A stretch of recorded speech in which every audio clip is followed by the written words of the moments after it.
When I opened my eyes in the recovery room, the first thing I saw was my husband's face. He looked relieved. He squeezed my hand and said, "Everything went well. You're okay."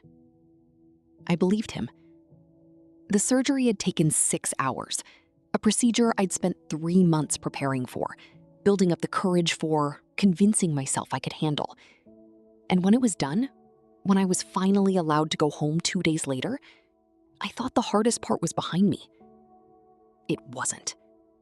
Because when my husband pulled into our driveway, there was a second car parked where I usually park, a silver Honda I recognized immediately. And through our living room window, I could see the lamp had been moved. My mother-in-law was inside my home, with her suitcases and a rearranged living room, and a plan she and my husband had made while I was unconscious on an operating table. Before I tell you what happened next, and I promise you it is not what you're expecting, hit that like button and subscribe. Drop your city and local time in the comments below. I love knowing where you're listening from. Now, let me take you back to where this really began. My name is Claire, and for the first 4 years of my marriage to Daniel, I told myself I had a complicated mother-in-law. Not a bad one, complicated. Patricia, my mother-in-law, is the kind of woman who frames every criticism as concern, who says, "I'm only saying this because I love you," before she tells you the curtains you chose make the living room look small, who brings food over uninvited and then rearranges your pantry while you're eating it, because the cans should go by size, Claire. It just makes more sense. I had learned over 4 years to manage her, not fight her, manage her. Daniel is an only child. Patricia has been the center of his world since his father left when Daniel was 9. She calls him every morning at 7:45, every single morning. He picks up every time. I stopped mentioning it after the 2nd year. We lived 40 minutes from her, far enough that visits were events, not habits. That was the boundary I'd quietly built and carefully maintained. Then in January, I was diagnosed with a uterine fibroid that had grown to the size of a lemon. My doctor said it needed to come out. Laparoscopic surgery, minimally invasive, but still surgery, still anesthesia, still a recovery period of 4 to 6 weeks. I told Daniel in February. He was supportive, immediately. He took 2 weeks off work, stocked the pantry, set up the guest room as a recovery space with everything I'd need within arm's reach. I was moved by how much thought he put into it. What he didn't tell me, what I found out later, much later, is that he had also called his mother and told her I'd be incapacitated and suggested she might want to come help. He told me she was coming the night before my surgery, at 9 p.m., while I was trying to sleep. Just for a few days, he said. She wants to help.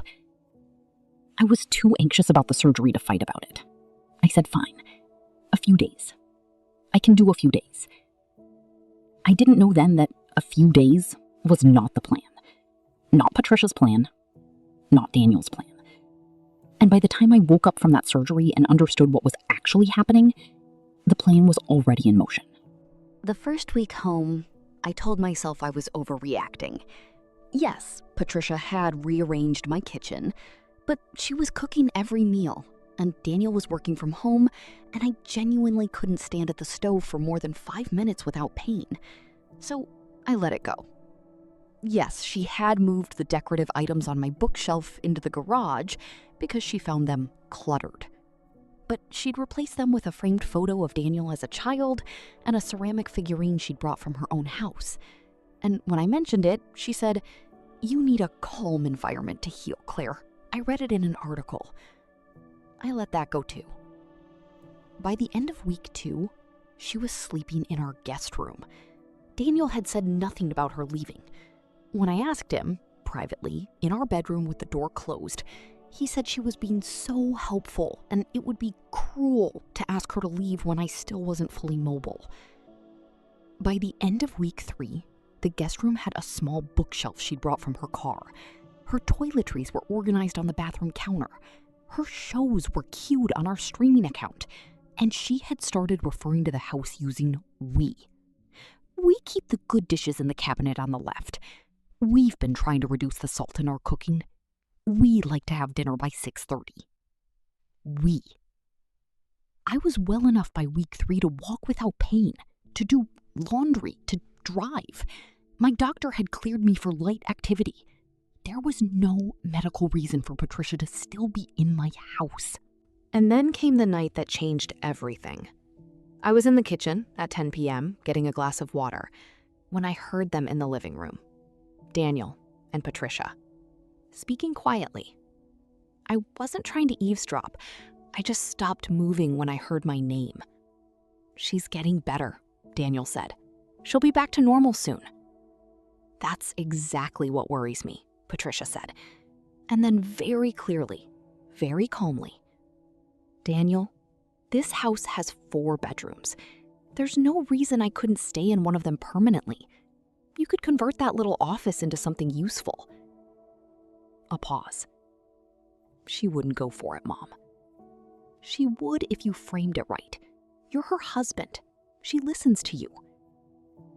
I stood in the kitchen with my glass of water and felt something very cold move through me.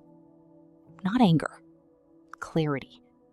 The kind of clarity you get when you realize you've been playing the wrong game entirely, and that the people across from you have been playing a very different one all along.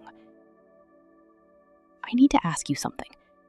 Have you ever stood in a room and realized the people you trusted most had been making plans without you? Tell me in the comments. I read every single one. And if you haven't subscribed yet, please do.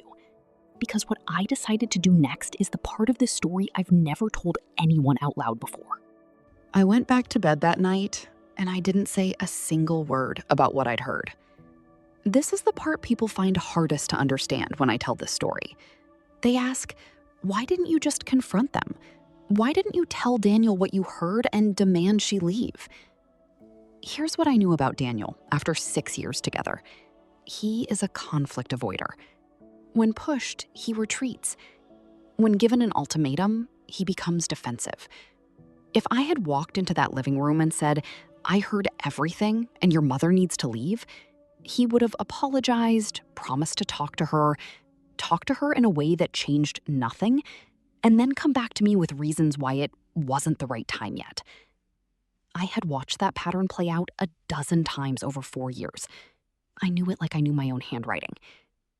So I didn't confront. I prepared.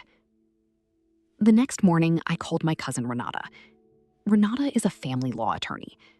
We had coffee on the phone for 2 hours, and I told her everything.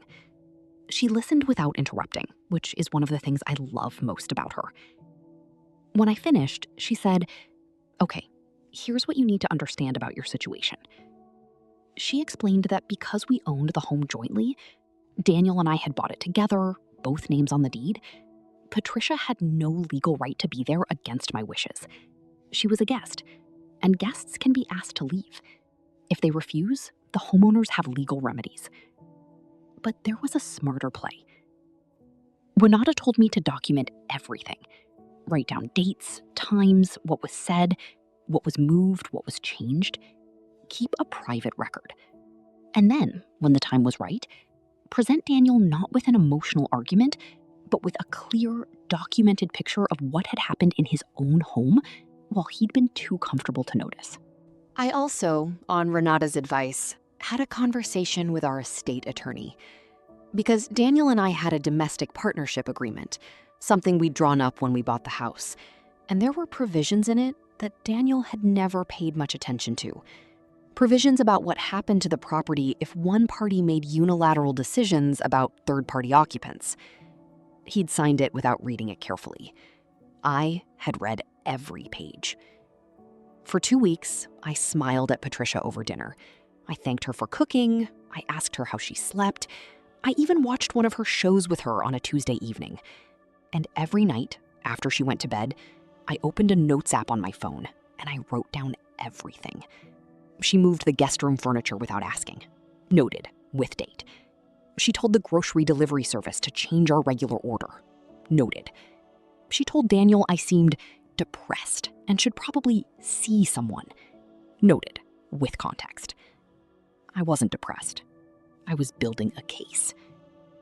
If someone you loved ever had to protect themselves quietly, in silence, before they could act, I'd love to hear about it in the comments. You are not alone in this. And if you haven't subscribed, please do, because the next part of this story is the part that made even Renata go quiet on the phone. It happened on a Sunday, 5 weeks after my surgery. 5 weeks after I'd come home to a house that no longer felt like mine. I asked Daniel to sit with me at the kitchen table. Not the living room, where Patricia could appear at any moment. The kitchen. I poured 2 cups of coffee. I placed my phone on the table between us, Notes app open. He looked at me with mild concern and said, "Everything okay?" "I need to show you something," I said, "and I need you to read all of it before you respond." I slid the phone toward him. He read. I watched his face. In the first few minutes, he looked mildly confused. By page 2, he was frowning. By the part where I'd recorded his mother's exact words, "She would if you framed it right. You're her husband. She listens to you." He set the phone down and wouldn't look at me. "That's not... She didn't mean it like that," he started. "Daniel." My voice was quiet, not angry. "I'm not asking you to condemn your mother. I'm asking you to see what has happened in our home over the past 5 weeks. And then I'm asking you to tell me, honestly, if this is the marriage you want." He was quiet for a long time. The coffee got cold. Somewhere in the house, we heard Patricia's bedroom door open. We both went still, listening. She walked to the bathroom, closed the door. Daniel put his face in his hands. "I didn't know she was going to..." he started. "She's been here 5 weeks. I know. You told her I'd be incapacitated, without asking me, without warning me. I just thought... You thought she could come and make decisions in my home, and I would be too grateful to notice, or too sick to object." The silence that followed was the longest of our marriage. And in it, something shifted between us. Not broke, shifted. Like tectonic plates that had been grinding against each other for years, and finally, quietly, moved. "What do you want me to do?" he said finally. His voice was very small. "I want you to tell your mother that she is going home on Friday. Kindly, lovingly, but on Friday. And if she... Then I have a conversation with our estate attorney on Monday morning, and you can read the partnership agreement that you signed when we bought this house, specifically sections 4 and 7, and we can discuss what happens next." He looked at me then. Really looked at me. And I think it was the first time in our marriage that Daniel understood he had married someone who had been paying attention all along. "Okay," he said. "Just that. Okay." He told her that evening. I wasn't in the room. I sat on our back porch with a cup of tea and listened to the birds, and let it happen without me. 20 minutes later, he came outside, sat next to me, and said, "She's going home Friday." I nodded. I didn't say, "I told you so." There was no point. "I want to ask you something important. Have you ever had to show someone evidence of something they already knew, deep down, but refused to see? Tell me in the comments. I read all of them. And please subscribe if you haven't. The aftermath of Patricia's departure is something I need to tell you about." Patricia left on a Friday morning. She packed her things without drama, which surprised me. She hugged Daniel for a long time in the doorway. She looked at me once, briefly, and said, "I hope you feel better soon, Claire." Her voice was perfectly pleasant. I said, "Thank you for your help." And I meant it, for exactly the things she had actually helped with. The cooking in those first 2 weeks, the laundry, the medications she'd organized. For those things, I was genuinely grateful. Everything else, the slow, quiet invasion, that was something else entirely. Daniel and I spent that first weekend alone in our home, doing something we hadn't done in 5 weeks.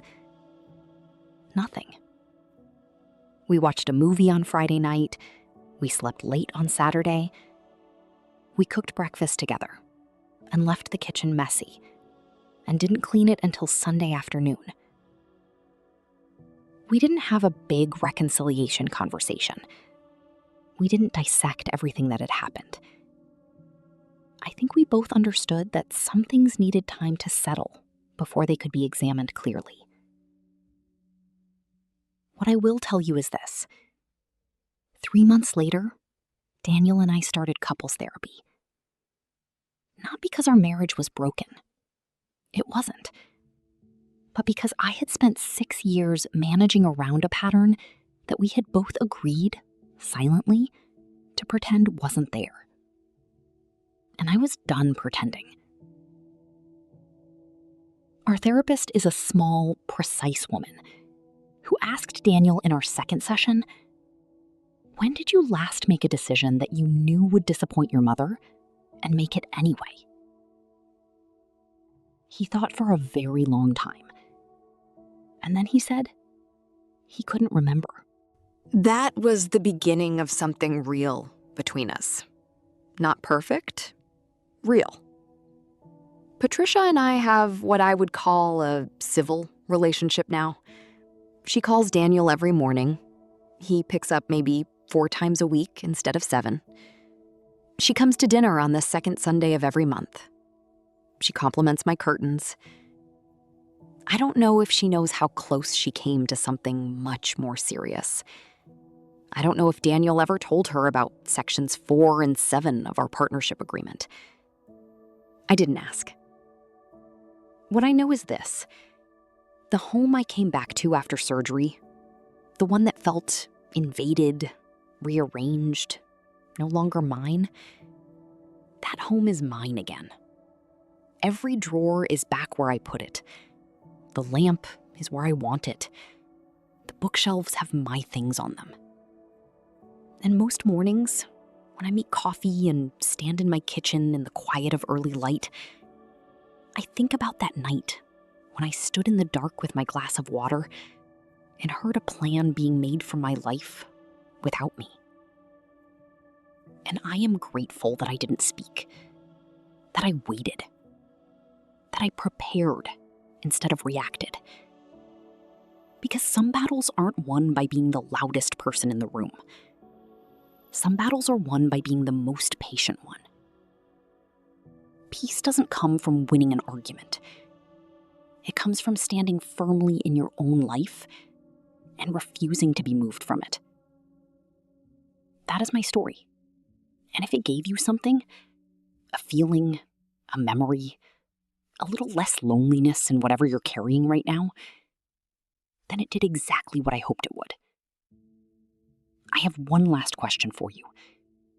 If you could protect one thing in your life right now, a relationship, a boundary, a piece of yourself, what would it be? Tell me in the comments. I read every one. If this story stayed with you, share it with someone who needs to hear it. Subscribe for the next story, and I'll see you then.